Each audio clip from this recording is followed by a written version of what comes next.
vamos a tener el siguiente valor. De acuerdo a la redefinición que tenemos, si x es igual a 2, aquí tendríamos que y sería igual a 4. 1, 2, 3, 4. Bueno, el caso es el siguiente. Esto valdría 4. Bueno, debido a que no es parte del dominio de la función, esto va a generar un hueco, porque no es parte del dominio de la función. Y aquí es donde entra el límite. Yo quiero saber qué comportamiento tiene esta función cuando se aproxima a este valor de 2, que realmente no es parte de la función, pero a través del proceso de límite sí le vamos a encontrar un valor.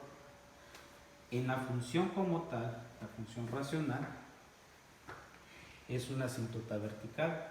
Sin embargo, a través del proceso de límite vamos a encontrarle un valor, pero ese valor va a ser una tendencia, ¿verdad? Cuando x tienda a 2, voy a obtener un valor al cual va a tender la función en la variable y, partiendo de la tendencia que se va a generar a partir de lo que sería la variable independiente. Veamos qué pasa entonces al hacer este análisis de límites.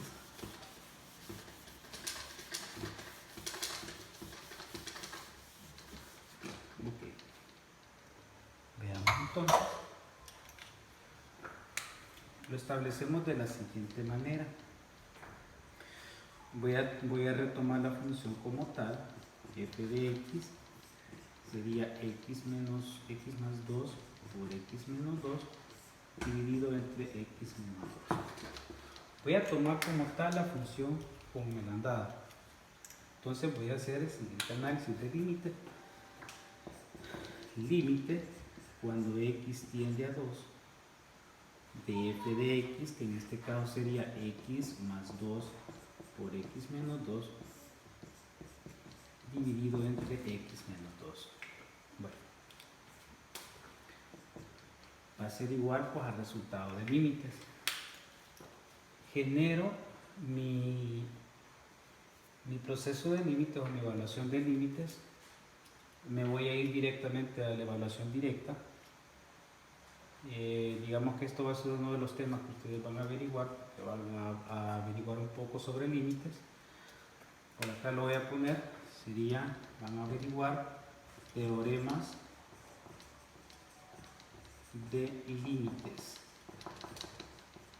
Teoremas de límites, y dentro de los teoremas pues van a encontrar ustedes la evaluación directa. Okay. Partiendo de la evaluación directa voy a tener lo siguiente. Si x tiende a 2, voy a tener que 2 más 2, 2 menos 2, y acá pues sería 2 menos 2. Okay.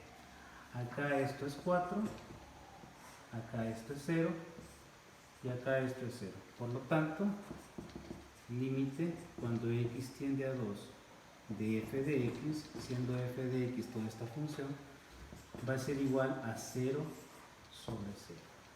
Bueno, a esto se le conoce como una indeterminación también. Por lo tanto, si está indeterminado el valor del límite, de acuerdo a las técnicas de los límites, podemos generar una redefinición de la función, que fue lo que yo hice para poder graficar la función que tenemos acá. Entonces, al redefinir los límites, yo voy a utilizar un proceso algebraico para poder simplificar la función de tal forma que pueda encontrar otra función, ¿verdad?, parecida, pero que va a tener restricción. Bueno, en este caso, la función que vamos a encontrar a través de un proceso algebraico de simplificación es la siguiente. Yo tomo x más 2 por x menos 2 dividido entre x menos 2, y de acuerdo al álgebra yo puedo decir que x menos 2 entre x menos 2 es igual a 1. Por lo tanto, lo quito de la función y esto sería igual a simplemente x más 2. Hagamos la evaluación del límite sobre la nueva función. Límite cuando x tiende a 2, esta es una flechita, ¿verdad?, de la nueva función que sería x más 2. Aplicando siempre la misma técnica de evaluación, técnica de límite de evaluación directa, obtenemos lo siguiente: 2 más 2, que esto sería igual a 4. Ok.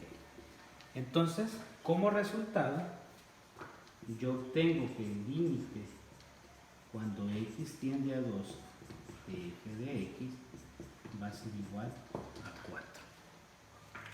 ¿Qué quiere decir esto? 4 es al valor que va a tender la función, o en este caso cuando x tiende a 2 de la función, ¿verdad?, dándome como resultado el 4. A este 4 que resulta de la tendencia de x tiende a 2, voy a dar una aproximación de 4. O sea que el límite va a resultar de la tendencia de la variable independiente. Eso es prácticamente parte de lo que sería el análisis o de la interpretación que se utiliza en este caso para las técnicas de límites, ¿verdad?, y obtener resultados para ciertas funciones. Bueno, pero veamos algo más. Aplicar los teoremas de límites pues prácticamente no es complicado. Si ustedes pueden ver, pues prácticamente vamos a emplear procesos algebraicos para poder simplificar las funciones, redefinirlas y encontrar nuevos valores para poder generar lo que son los valores de límite. Pero veamos algo más, quizá un poco más interesante. Los límites, obviamente, pues no existen desde hace poco, pues, sino que es algo que viene trabajándose pues de hace mucho tiempo. Entonces, como tal, vamos a tomar un ejercicio, mejor dicho, vamos a analizar un problema que tuvo uno de esos sabios, ¿verdad?, de allá de hace mucho tiempo, y pues ustedes ya han de haber escuchado hablar de él. Estoy hablando de Arquímedes.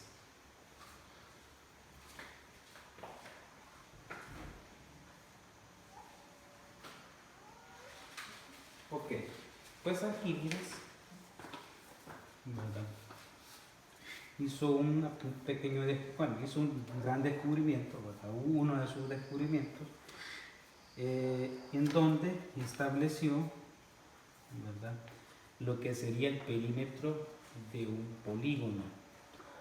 Bueno, espero pues que ya todos estén relacionados con ese concepto, pues. Si no, pues un polígono es una figura geométrica que está construida a través de líneas continuas.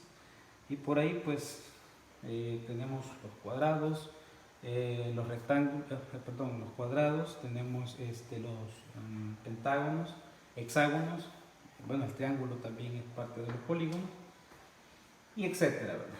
Entonces, este señor pues determinó el perímetro de un polígono, ¿verdad?, determinándolo a través de una ecuación general.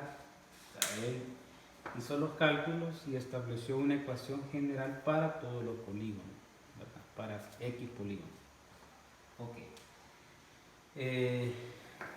Es de aclarar que estaba hablando de polígonos regulares, ¿verdad?, porque dentro de la geometría tenemos polígonos regulares y polígonos irregulares también.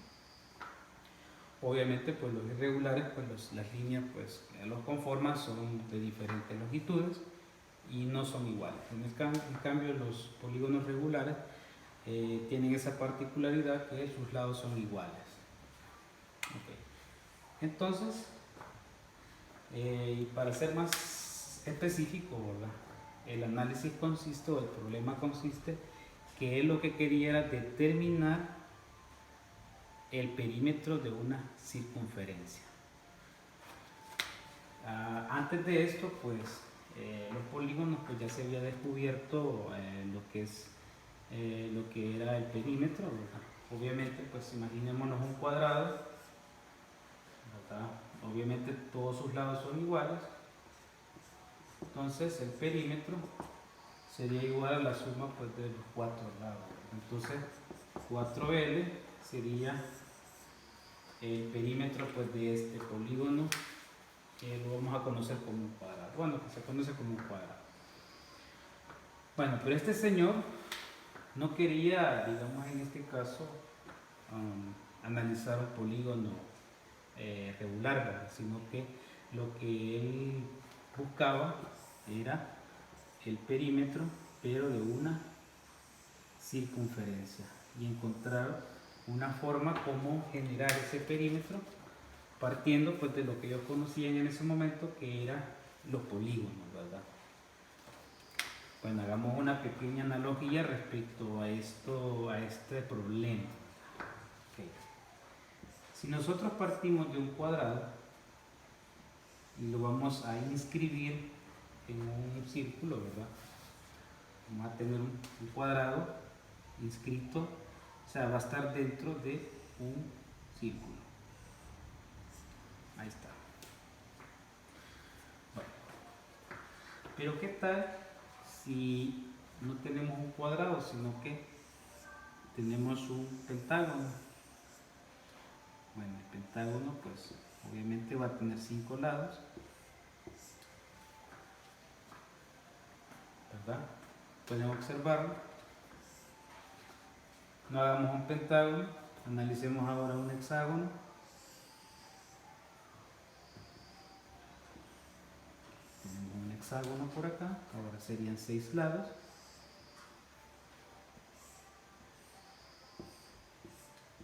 Vale, pero ¿qué particularidad vamos viendo cada vez que yo voy agregando líneas al polígono? Si ustedes pueden observar, y podríamos imaginarnos que ya no fuera de un hexágono, sino que a lo mejor, pues, hablaríamos de un enágono, ¿verdad? O un decágono inclusive. Serían 10 líneas las que estarían conformando el polígono. Entonces, a lo que voy es que entre más líneas tenga el polígono, se va pareciendo más a una circunferencia. Entonces, Arquímedes, pues, pensó, pues, que si él hacía, ¿verdad?, de que este polígono tuviera n lados, el polígono iba a ser tantas las líneas que tuviera, iba a dejar de ser un polígono y se iba a convertir en una circunferencia. Entonces, partiendo de ese hecho, su análisis, pues, lo hizo a través del cálculo, ¿verdad? Entonces, y empleó un concepto de límite para explicar cómo un polígono de n lados se convirtió o se convierte en una circunferencia, ¿verdad? Y siendo específicos, habló de el perímetro de la circunferencia. Okay. Veamos entonces cuál fue el análisis que hizo Arquímedes para lograr llegar a la fórmula